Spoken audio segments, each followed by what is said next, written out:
चलो, तो हम लोग पिछली अपनी क्लास में हमने वैद्युत विभव के सारे सूत्रों का जो है कलेक्शन तैयार किया था। आज अपन करने वाले हैं संधारित्र के बारे में, और इसके जितने इंपॉर्टेंट फार्मूले हैं वो सब हम एक साथ डिस्कस करने वाले हैं।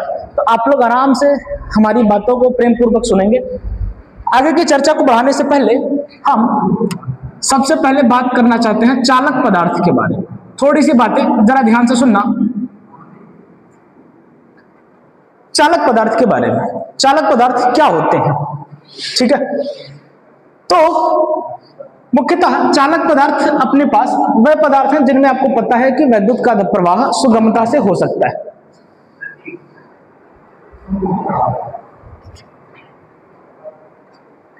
ठीक है, चालक पदार्थ में क्या हो सकता है कि विद्युत प्रवाह बड़ी आसानी से हो जाता है, विद्युत का प्रवाह या सुगमता से हो जाता है, आसानी से हो जाएगा। अब इसमें दूसरी बात यह है कि इसमें मुक्त इलेक्ट्रॉनों की संख्या ज्यादा होती है। मुक्त इलेक्ट्रॉन की संख्या क्या होती है? अधिक होती है। और किसी भी चालक पदार्थ के अंदर जो मुक्त इलेक्ट्रॉनों की संख्या होती है उसे हम लोग इलेक्ट्रॉन घनत्व से व्यक्त करते हैं, जिसे स्मॉल n से दर्शाएंगे। क्या करते हैं? इलेक्ट्रॉन घनत्व करते हैं, स्मॉल n से दर्शाते हैं। इसका मतलब है एकांक आयतन में उपस्थित इलेक्ट्रॉनों की संख्या। ठीक है, कि किसी भी चालक पदार्थ के एकांक आयतन में कितने नंबर ऑफ इलेक्ट्रॉन उपस्थित हैं, ये क्या कहलाता है? उसका इलेक्ट्रॉन घनत्व कहलाता है, number of electron n per unit volume. और सबसे अधिक इलेक्ट्रॉन घनत्व जो है वो चांदी का है। सबसे ज्यादा किसका होता है? इलेक्ट्रॉन घनत्व चांदी का है, जो कि लगभग 10 की घात 28 इलेक्ट्रॉन पर मीटर क्यूब होते हैं अप्रोक्सीमेटली। तो चांदी के अंदर क्या होता है? विद्युत जो मुक्त इलेक्ट्रॉन है वो बहुत अधिक होते हैं। इस वजह से चांदी क्या है? विद्युत का सर्वोत्तम चालक होता है। क्लियर है? अब कुछ बातें जरा ध्यान से जो सुनना। कोई भी अगर चालक पदार्थ है, ठीक है, मान लेते हैं ये कोई चालक पदार्थ है, और इस चालक पदार्थ को आप जितना भी आवेश दे दो, क्या करो? इस चालक पदार्थ को दिया गया जितना भी आवेश है वो इस चालक पदार्थ पर क्या होगा?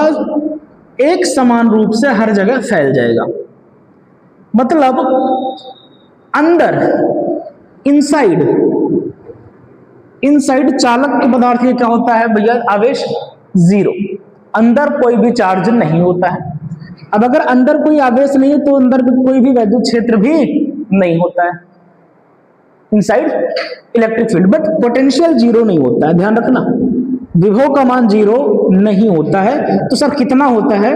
तो गोले चालक पदार्थ के अंदर विभव का मान होता है Q/R, जहां पर R क्या है? इस गोलीय चालक पदार्थ का मान लो रेडियस है। तो ये बात याद रखना। अच्छा हाँ, ये क्वेश्चन 2023 CUET के एग्जाम में आपसे पूछा गया हुआ है, जो कॉमन यूनिवर्सिटी एंट्रेंस टेस्ट होता है आपका, उसमें पूछा गया सवाल है। इनसाइड चार्ज भी क्या होता है? 0, इलेक्ट्रिक फील्ड क्या होती है? 0, बट पोटेंशियल नॉन 0, पोटेंशियल 0 नहीं होता है। और इस गोले के अंदर हर बिंदु पर विभव का मान यही रहने वाला है। आप इस पॉइंट पर लिखो, चाहे इस पर लिखो, चाहे इस पर, चाहे सेंटर पे लिखो, कहीं भी गोले के अंदर प्रत्येक बिंदु पर विद्युत विभव का मान समान रहेगा।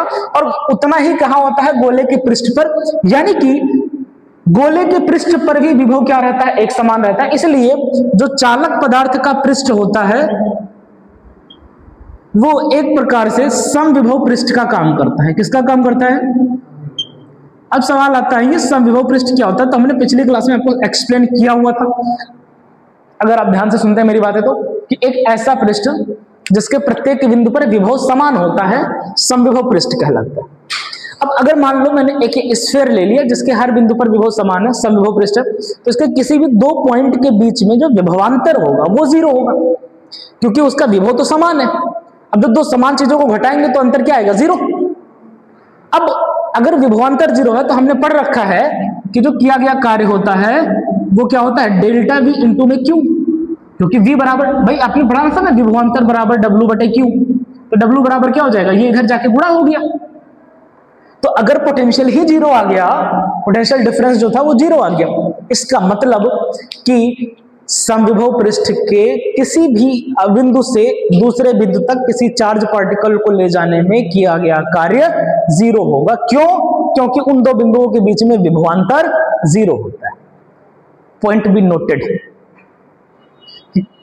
समविभव पृष्ठ के किसी भी बिंदु से किसी परीक्षण आवेश या किसी आवेश को दूसरे बिंदु तक ले जाने में किया गया कार्य जीरो होता है। रीजन, क्योंकि उनके बीच में विभवांतर जीरो है, क्योंकि समविभव पृष्ठ के प्रत्येक बिंदु पर विभव समान है।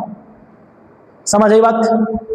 तो ये हमारे पास कुछ चालक पदार्थ हैं, इनके बारे में आपको दिमाग में बिठा के रखना है। ठीक है, कोई दिक्कत वाली बात नहीं। तो ये बात खास करके ये जो इंपॉर्टेंट बातें हैं वो आपको दिमाग में रखनी। अब जब हम चालक पदार्थ की बात कर रहे हैं तो इसी के से रिलेटेड भाई जैसे एक बात बताओ सर, क्या बता दे कि हम इसको आवेश देते जा रहे तो भैया ये V बराबर जो पोटेंशियल है वो Q के प्रोपोर्शनल आ रहा है। यानी अगर Q का मान डबल कर देंगे तो पोटेंशियल डबल, Q का मान ट्रिपल कर दिया तो पोटेंशियल ट्रिपल। यानी जिस रेशियो में हम यहाँ पर चार्ज का मान बढ़ाते जाएंगे उसी रेशियो में क्या होगा, पोटेंशियल का मान भी बढ़ता चला जाएगा। यानी जो इसका विभव बढ़ रहा है वो किस पे डिपेंड कर रहा है सर? आवेश पे डिपेंड कर रहा है। तो अगर मैं यहां पर एक लाइन लिखूं कि भैया जो Q है वो डायरेक्टली प्रोपोर्शनल है V के, यानी जितना चार्ज बढ़ाते जाएंगे उसी रेशियो में पोटेंशियल भी बढ़ता चला जाएगा। और अगर मैं यहां से प्रोपोर्शनलिटी का यानी अनुक्रमानुपाती का चिन्ह हटाऊं तो एक कांस्टेंट आता है जिसे हम क्या कहते हैं, संधारिता कहते हैं। जिसे क्या कहते हैं? तो आपका जो नेक्स्ट टॉपिक है वो क्या है भैया? धारिता। आप हेडिंग क्या डालेंगे? तो धारिता शब्द क्या शाब्दिक अर्थ ही होता है धारण करने की क्षमता। धारिता शब्द का मतलब ही क्या है? धारण करने की क्षमता। क्या धारण करना है? वैद्युत आवेश या वैद्युत ऊर्जा को धारण करने की क्षमता उस किसी चालक पदार्थ की धारिता कहलाती है। समझ आई बात? क्यों? आप उसे कितना आवेश अधिकतम दे सकते हो, क्योंकि अगर आपने एक लिमिट से ज्यादा आवेश दिया तो वो क्या करेगा, आसपास के एनवायरनमेंट को आयोनाइज कर देगा, आयनित कर देगा, जिससे क्या होगा, उस चालक पदार्थ से इलेक्ट्रॉन निकल करके वायुमंडल में जाने लगेंगे और वो हमारा भंजन कहलाता है। ठीक है, उसे हम लोग भंजक विभवांतर या भंजन कहते हैं उस प्रक्रिया को। तो इसे हम एक किसी भी चालक पदार्थ को हम एक लिमिटिंग आवेश दे सकते हैं कि भैया इतना हो सकता है, इससे ज्यादा नहीं दे सकते। तो उसकी कितनी धारिता है ये बात ये बताती है। यानी कि C बराबर आप ये कह सकते हो, C बराबर क्या आ जाएगा, Q बटे V। कोई समस्या? C बराबर V को इधर भेज दिया। अब इसका SI मात्रक की बात करूं, धारिता का SI मात्रक क्या हो जाएगा? आवेश का होता है कूलाम, आवेश का क्या होगा, कूलाम, और इसके लिए क्या होता है, वोल्ट। तो कूलाम प्रति वोल्ट, या इसका एक और मात्रक इस्तेमाल करते हैं जो ज्यादा इस्तेमाल होने वाला है, फैराड। क्या इस्तेमाल होने वाला है सबसे ज्यादा? फराड है ना, अंग्रेजी में क्या लिखता है, फराड। खैर कोई बात नहीं, इससे मतलब नहीं, भावनाओं को समझ लेना बस। अच्छा, इसका मात्रक आ गया। दूसरी बात, इसका विमीय सूत्र तुरंत। सर विमीय सूत्र के लिए क्या करना होगा? आवेश का विमीय सूत्र कूलाम का विमीय सूत्र क्या होता है सर? 80 होता है। आवेश का क्या होता है? 80। और पोटेंशियल का क्या होता है? विभव का विमीय सूत्र बताओ। वैद्युत विभव का अभी परसों ही तो चर्चा की है यार, पिछली क्लास में। हाँ, जबरदस्ती याददाश्त है तुम लोग की। चलो, तो V हमारे पास V क्या होता है सर? V होता है चार्ज किया गया कार्य बटे आवेश। तो W का मान, विमीय सूत्र क्या होता है सर? W का तो होता है mL2T-2, Q का हो गया 80, ये ऊपर चला जाएगा तो mL2T-2, है ना? कुछ गलती तो नहीं कर रहे हैं? ये ऊपर चला जाएगा तो T-3 A-1 ये आ जाएगा, है ना? और इसको हम लोग यहां पे रखेंगे, क्या मिलेगा? mL2T-3 A-1। अब इसको ऊपर ले जाओ तो विमीय सूत्र क्या मिल जाएगा? m-1, L ऊपर चला जाएगा तो L-2, ये ऊपर चला जाएगा तो T⁴ A², क्योंकि ये माइनस से ऊपर जाके प्लस हो गया तो a × a क्या आ जाएगा? A² आ जाएगा। तो ये इसका विमीय सूत्र होता है। याद रख लो भैया विमीय सूत्र। एक निर्वात की विद्युतशीलता और दूसरा धारिता। बाकी नहीं भी याद होगा तो चलेगा, निकालना सीख लो। याद करने से मैं बेहतर कहूंगा कि आप निकालना सीख लो। जिस तरीके से मैं बेसिक को याद रख सकता हूँ, क्योंकि सारे तो नहीं याद रख सकते, ठीक है। अब रटने में एक्सपर्ट हो तो रट लो, अच्छी बात है, आपका टाइम बच जाएगा, है कि नहीं बाबा? हाँ, तो रटने में एक्सपर्ट हो, रट लोगे, तुम्हारा टाइम बच जाएगा। बाकी तो मुझे नहीं याद होता है, याददाश्त अपनी थोड़ी कमजोर रहती है, इसलिए हम भैया निकालने पे ज्यादा वो रखते हैं कि निकाल लिए, ज्यादा बढ़िया। तो अब सी बराबर क्या आ गया? अब जो फैरेड होता है ना, वो एक बड़ा मात्रक है। फैरेड क्या है? फैरेड क्या होता है? एक बड़ा मात्रक होता है। तो इसलिए हम इससे कुछ छोटे मात्रक का इस्तेमाल करते हैं, जैसे एग्जाम्पल के तौर पर माइक्रोफैरेड। किसका इस्तेमाल कर रहे हैं हम? माइक्रोफैरेड। म्यू एफ लिखते हैं, 10 की घात -6 फैरेड। और सर इसके अलावा नैनोफैरेड, इसको हम कैसे लिखेंगे? NF से लिखेंगे। ये होता है 10 की घात -9 फैरेड। इसके अलावा एक और इस्तेमाल होता है पिकोफैरेड, PF से लिखते हैं, और ये होता है 10 की घात -12 फैरेड। तो ये कुछ और भी आपके तो छोटे मात्रक है जिनका हम मुख्यतः इस्तेमाल करते हैं, ठीक है। अब जैसे आप लोग वो देखते हैं ना, पंखे में कंडेंसर लगाते हैं, कंडेंसर कितने का लगाते हैं? याद होगा आपको? वो माइक्रोफैरेड का होता है, 2.5 माइक्रोफैरेड, 3 माइक्रोफैरेड, ठीक है ना। बस वो कंडेंसर भी क्या है आपका? कैपेसिटर। अच्छा, कैपेसिटर करता क्या है? एक बढ़िया सवाल आता है कि कैपेसिटर हमारे लिए चाहिए क्यों, या कंडेंसर हमें क्यों चाहिए?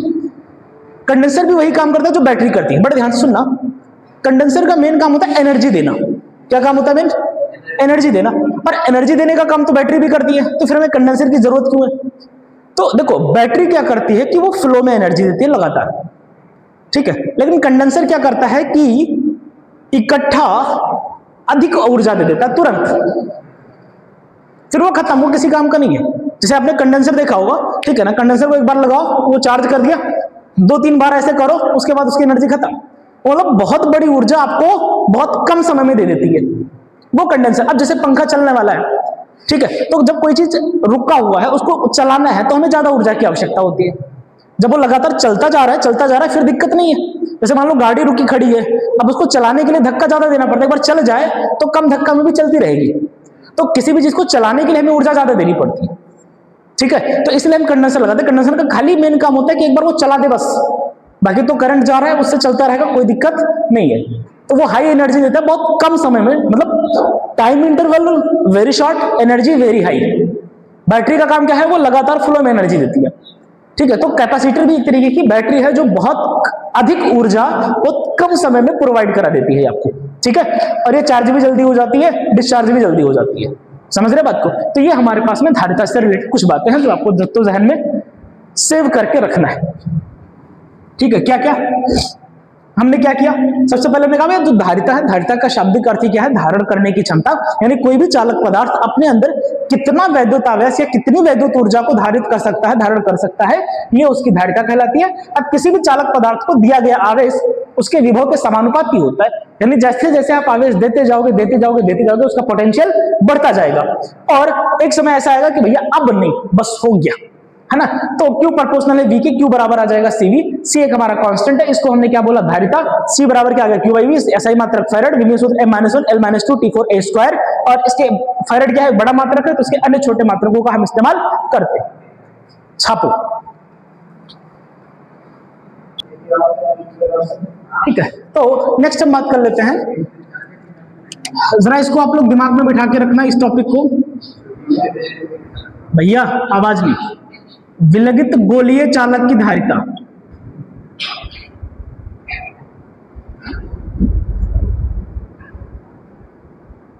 ठीक है, मान लो कि ये हमने कोई गोला रखा जिसकी त्रिज्या a है, ठीक है। तो इसकी जो धारिता का फार्मूला होता है, डेरिवेशन नहीं करेंगे, टेंशन मत लेना। धारिता का फार्मूला होता है C बराबर 4 पाई एप्सिलॉन नॉट a। क्या होता है? C बराबर 4 पाई एप्सिलॉन नॉट a, जहां पर a क्या है? इस गोलीय चालक पदार्थ की त्रिज्या है। अब अगर कोई इसमें माध्यम भरा हुआ है तो माध्यम है तो क्या आ जाएगा? एप्सिलॉन नॉट k, जहां k क्या है? माध्यम का परावैद्युतांक है। समझ आई बात? यानी कि इस चालक पदार्थ की जो धारिता है ना, वो सिर्फ और सिर्फ किस पे निर्भर कर रही है? चालक पदार्थ की त्रिज्या पर। यह किस पे निर्भर करेगी? तो चालक पदार्थ है आपका, चालक पदार्थ की प्रकृति और आकार पर निर्भर कर रही है कि कौन सा चालक पदार्थ है और उसका आकार क्या है, उसकी त्रिज्या क्या है, सिर्फ उस पर। यानी अगर चालक पदार्थ बड़ा है तो उसकी धारिता ज्यादा है, आकार कम है तो उसकी धारिता कम है। यानी ये कतई दो चीजों पे नहीं डिपेंड कर रहा है, किस पे? आवेश पर और विभव पर। अपनी परिभाषा में तो वही बनाया, इसी टॉपिक में आपने कहा कि भैया C बराबर क्या होता है, Q बटे V, यही कहा ना। तो अगर C बराबर Q बटे V है तो इस पर डिपेंड करना चाहिए, पर इस पर निर्भर नहीं करती है। एक आध दो नंबर में ऐसे क्वेश्चन पूछ लिया जाता है कि धारिता किस किस प्रभाव, किन किन कारकों पर निर्भर करती है, किन से परिवर्तित होती है, तो दिमाग में बिठा के रखना, धारिता कभी भी आवेश या विभव पे डिपेंड नहीं कर रही है। अच्छा, ऐसा क्यों है? तो लॉजिक ये है कि V बराबर होता है 1/4 पाई एप्सिलॉन नॉट Q बटे R स्क्वायर। अब अगर आपने इसको दोगुना किया तो ये दोगुना हो गया, तो भैया यहाँ पर आप जैसे लिखोगे C डैश, मान लो आपने लिखा है, तो क्या हो जाएगा 2Q बटे 2V, 2 से 2 कट के फिर कितना आ जाएगा, Q बटे V। तो जितना आप विभव बढ़ाओगे उतना ही आवेश बढ़ जाएगा, तो फाइनली जाकर के उनका अनुपात क्या आ जाएगा, वही आ जाएगा। तो ये उस पर डिपेंड नहीं कर रहा है, C बराबर 4 पाई एप्सिलॉन नॉट K। अब यहां से ना एक क्वेश्चन बार बार पूछा जाता है कि अगर C का मान 1 माइक्रोफैरड दे दिया जाए तो A का मान बताओ क्या होगा। अगर किसी भी चालक पदार्थ की धारिता 1 माइक्रोफैरड है तो A का मान क्या होगा, उसकी त्रिज्या कितनी होगी। ठीक है, तो चलो एक बार करके देखते हैं क्या हो सकती है। तो सर फार्मूला हमारे पास C बराबर 1/4 पाई एप्सिलॉन नॉट A। ठीक है, तो A का मान निकालना है, तो A बराबर हो जाएगा 1/4 पाई एप्सिलॉन नॉट इंटू में C हो जाएगा 4 पाई एप्सिलॉन यह डिवाइड में। और इसका मान हमें पता होता है, कितना होता है सर, इसका मान होता है 9 × 10⁻9 और धारिता दी हुई है 10⁻⁻6 माइक्रोफैरड है। तो ये कितना आ गया, 9 × 10⁻3 इतना मीटर, या इसकी त्रिज्या कितनी हो जाएगी, 9 किलोमीटर। यह बहुविकल्प में पूछा गया आपका सवाल है, कई बार पूछा जा चुका है, तो इसको थोड़ा सा दिमाग में रख लेना आप लोग। ठीक है ना, क्वेश्चन मिलेगा अपने को, टेंशन नहीं लेना है। अच्छा, अब इसी के साथ लगे हाथ एक बात आती है जिसको हम कहते हैं संधारित्र। ठीक है, और संधारित्र में होता क्या है, ठीक है, जरा समझने की कोशिश करिए। हम क्या कर रहे हैं कि हमने कोई 2 प्लेट ले ली। ठीक है, ये हमने कोई एक प्लेट ये है हमारे पास और एक प्लेट ये है। ठीक है, हमने ये 2 प्लेट ले ली और इसको हमने क्या किया कि इसको हमने किसी चालक तार से जोड़ दिया। ठीक है, यहां पर ये प्लेट है, ये हमारे पास किसी एक विद्युत रोधी स्टैंड पर ये खड़ी हुई है। ठीक है ना, और यहां पर हमने बढ़िया बढ़िया मस्त चालक तार वार लगा करके दे दिया इस पे। और ये वाली भी कहां खड़ी है, विद्युत रोधी स्टैंड पर। ठीक है, जमीन से ये भी विद्युत रोधी स्टैंड पर खड़ी हुई है। ठीक है, अब इसको हमने आवेश दिया, क्या दिया इसको हमने, मान लेते हैं हमने इसको आवेश दिया। ठीक है, तो जितना हम आवेश देंगे उतना ही आवेश क्या हो जाएगा, इस पे प्रेरण के कारण उतना ही आवेश इसकी सतह पर उत्पन्न हो जाएगा। अब इसको मैं आवेश देते जा रहा था, मैं दे रहा था, आवेश बढ़ता गया। अब जैसे ही हमने इसके सामने दूसरी प्लेट रखी, आप इमेजिन करो ऐसे भाई, इसको हम प्लस आवेश देते जा रहे, तो इसमें क्या होगा, आवेश की मात्रा बढ़ती जा रही, तो इसका पोटेंशियल बढ़ता जाएगा। और बढ़ते बढ़ते एक समय ऐसा आएगा कि हमने मान लिया कि इसके सामने हमने दूसरी प्लेट रख दी, तो जैसे दूसरी प्लेट रखेंगे तो ये हमने मान लिया उदासीन है। ये कैसी है, मतलब उदासीन का मतलब टोटल चार्ज 0 है। टोटल 0 होने का मतलब जितना धनावेश है उतना ही ऋणावेश है। तो ये प्लस वाला क्या करेगा, माइनस वाले को अपनी ओर खींच लेगा और प्लस वाले को दूर भगा देगा। है बात सही कि नहीं, यानी सारा का सारा माइनस एक तरफ और सारा का सारा प्लस एक तरफ कर देगा। तो जब ऐसा होगा तो ये जो माइनस वाला है, ठीक है, जो माइनस वाला आवेश है, ये क्या करेगा, इसके विभव को कम करने का प्रयास करेगा। ठीक है, और प्लस वाला क्या करेगा, इसके विभव को बढ़ाने का प्रयास करेगा। अब हमारे पास C बराबर फार्मूला पता है, Q बटे V होता है। C बराबर क्या होता है, Q बटे V। तो अगर V का मान घट गया तो C का मान बढ़ जाएगा। अब एक बात बताओ, क्या हमने इसके आकार आकृति कोई परिवर्तन किया, इसमें कोई परिवर्तन किया, इसको तुमने नॉर्मली आवेश दिया है, इसमें तो हमने कोई चेंज किया ही नहीं है। बस इसके सामने एक प्लेट लाके रख दी, बस इतना काम किया। तो संधारित्र एक ऐसी युक्ति है जिसके आकार एवं आकृति में परिवर्तन किए बिना उसकी धारिता बढ़ाई जा सकती है। संधारित्र एक ऐसी युक्ति है जिसके आकार एवं आकृति में परिवर्तन किए बिना इसकी धारिता बढ़ाई जा सकती है। अब अगर मुझे धारिता और बढ़ानी है तो देखो, अच्छा ओवरऑल सर आप कह रहे हो कि माइनस वाला घटा रहा है, प्लस वाला बढ़ा रहा है, बट इसके नजदीक कौन है? सर माइनस वाला नजदीक है, तो इफेक्ट इसी का ज्यादा आएगा, तो ओवरऑल इसका पोटेंशियल घटेगा और धारिता इसकी बढ़ गई। अब मुझे इसकी धारिता और बढ़ानी है, हम चाहते हैं और धारिता बढ़ जाए, तो उसके लिए हमने कहा एक काम करो, इसको क्या करो, बैटरी को इसको किससे जोड़ दो? अर्थ से जोड़ दो। इसकी क्या करवा दो? अर्थिंग करवा दो इसकी, ठीक है ना। इसकी क्या करवा दो भैया? अर्थिंग करवा दो। अर्थ करवा, जैसे ही आप अर्थिंग करवाओगे तो अर्थ से क्या निकलेगी भैया? इलेक्ट्रॉन।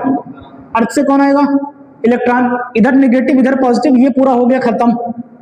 तो पॉजिटिव वाले तो खत्म हो गए, सिर्फ क्या बचे? नेगेटिव। अब नेगेटिव वाले खाली बचे हैं तो ये खाली क्या करेंगे? विभव को और ज्यादा घटा देंगे। अब विभव और घटेगा तो क्या होगा? धारिता और बढ़ जाएगी। तो इस प्रकार हम बिना आकार एवं आकृति में परिवर्तन किए बिना हम इसकी धारिता को बढ़ा सकते हैं। और अगर ये हमारे पास में संधारित्र है, अब सुनो जरा ध्यान से, समझ आई संधारित्र क्या होता है? क्लियर है कॉन्सेप्ट? तो अब जरा ध्यान देना, हमारे पास नेक्स्ट कॉन्सेप्ट है समांतर प्लेट संधारित्र का। किसका कॉन्सेप्ट है? समांतर प्लेट संधारित्र। अब ये क्या कहती है कि भाई मान लो आपने दो प्लेटें रख दी, ठीक है,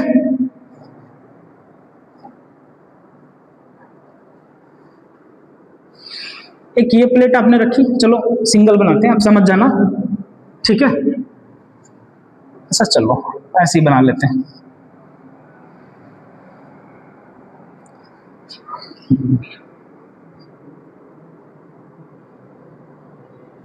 एक प्लेट ये है अपने पास में,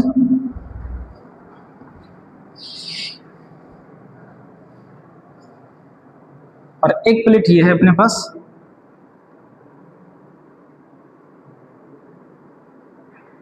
ठीक है। दो प्लेटें, दोनों का क्षेत्रफल हमने ए मान लिया। दोनों का क्षेत्रफल कितना है? ए है। और ये भी हमारे पास इधर स्टैंड पे रखी है, ये भी स्टैंड पे रखी है। इन प्लेटों के बीच की दूरी हमने मान ली कितनी है? डी है, ठीक है। तो इनके बीच में मान लेते हैं, यहां से हमने कुछ दिया, तो इसके बीच जो धारिता का फार्मूला निकल के आता है, ठीक है, ये मान लेते हैं इसका स्टैंड है, ठीक है। यहाँ स्टैंड पर आपने इसको खड़ी करके लगा दिया, इधर से तार वार लगा दिया है बढ़िया से, ठीक है। जो भी आपने सेटअप करना था आपने कर लिया। आपने इसको जितना प्लस आवेश दिया, जितना आवेश आपने इसको दिया होगा प्लस का, इस पर क्या आ जाएगा? उतना ही प्रेरण के द्वारा माइनस का आवेश आ गया। तो इसकी चार्ज डेंसिटी प्लस सिग्मा है और इसकी क्या है? माइनस सिग्मा है। आवेश घनत्व अब याद करो, जहां पे हमने गॉस की परिमेय पढ़ाई थी, मैंने दो जगह वैद्युत क्षेत्र ऐसी समांतर प्लेट वाले में निकलवाया था, एक बाहर एक अंदर।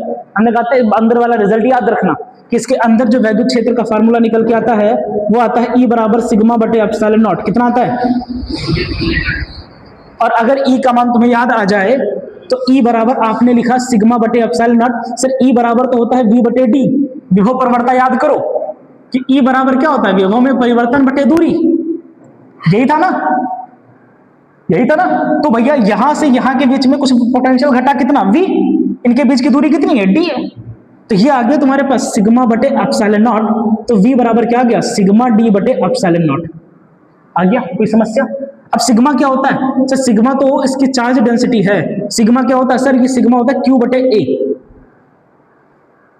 पृष्ठीय आवेश घनत्व याद करो, आवेशों का वितरण फर्स्ट क्लास, ठीक है, कि पृष्ठीय आवेश घनत्व क्या होता है? Charge per unit area.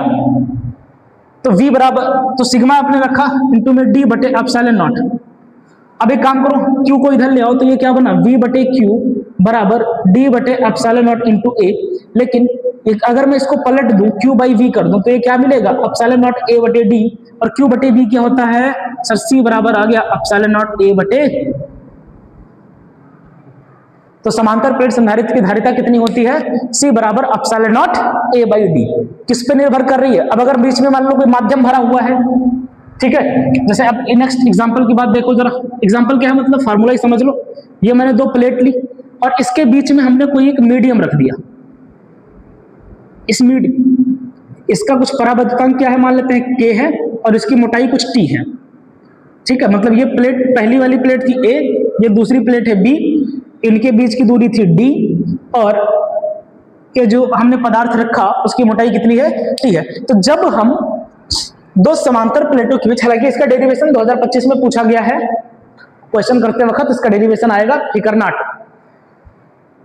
अगर मैंने दो प्लेटों के बीच में आंशिक रूप से कोई प्लेट भर दी है तो इसके लिए जो धारिता का फार्मूला होता है वो होता है एप्सिलॉन नॉट a बटे में d minus T plus T by के। क्या होता है, d माइनस टी प्लस में t बाई के।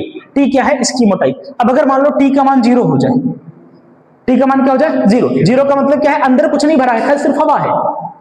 तो जैसे t 0 रखोगे तो ये 0 क्या बचेगा, एप्सिलॉन नॉट a बटे d। देख लो वही वाली फार्मूला आ जाएगा।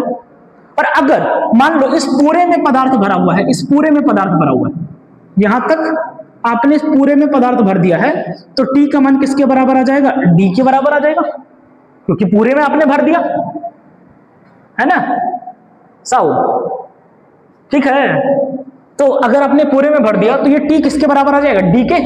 तो ये आपको क्या मिल जाएगा, यहां पे रखोगे जैसे ही आप, तो epsilon not a d minus d plus d by के, तो d से d कट गया तो c का मान आ जाएगा k epsilon not a by d। तो ओवरऑल आपको दो रिजल्ट दिमाग में रखने हैं। एक रिजल्ट ये जब आपने आंशिक रूप से परावैद्युत पदार्थ भरा है, ठीक है, और एक ये निर्वात में। ठीक है ना, दो धारिता के फार्मूले आपको दिमाग में रखने। हालांकि दोनों आपको डेरिवेशन मिल जाएंगे, ज्यादा कुछ है नहीं। इसका तो हमने वैसे भी करवा ही दिया यार, करना इतना ही होता है, बस थोड़ी सी थ्योरी वोरी जोड़ करके एक पन्ने का बना लेते हैं, बस इतनी कहानी होती है। करना इतना ही होता है इसके लिए, और लगभग इतना ही काम इसके लिए करना, बस थोड़ा सा एक आध दो बातें ऐड ऑन होती है, बहुत ज्यादा कुछ नहीं होता। अब 10 मिनट का चैप्टर अपने पास ही और बच रहा है, ठीक है ना। तो मुझे लगता है कि इसके लिए अपने को एक क्लास कल की और ऐड ऑन करना पड़ेगा, तब जाके हम ये खत्म कर पाएंगे, क्योंकि थोड़ा सा हमें कल अगली क्लास में अपने संधारित्रों का संयोजन और इनके बीच में ऊर्जा घनत्व, दो बातें हमें मेनली सीखने की कोशिश करनी है। समझ आई बात?